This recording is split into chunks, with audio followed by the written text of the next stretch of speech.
Welcome to Kenton's videos. Enjoy the video. You log in and verify identity because Stripe must trust your business before processing funds. Once done, link your bank and enable two-factor authentication to protect payouts. Now switch to test mode and copy the publishable and secret API keys into your integration so you can simulate charges safely.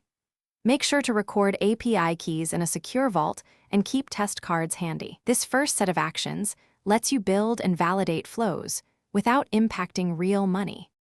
You now build the core payment flow by creating products and prices, choose recurring or one-time, and set currency to match customers. Next, integrate checkout or payment intents in your app and register webhooks for events such as charge. Succeeded and invoice. Payment failed so your backend reacts automatically.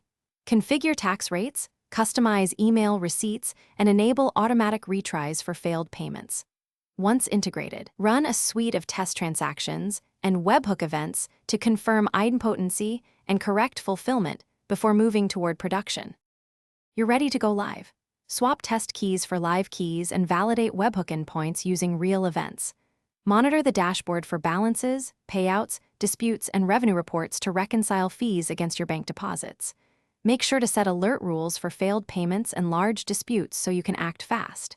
If something goes wrong, especially with payouts, check that your bank details match exactly, confirm verification documents, and review the payout failure reason in the Logs tab. Fixing that usually restores payouts quickly. Thanks for watching. Consider subscribing if we helped you.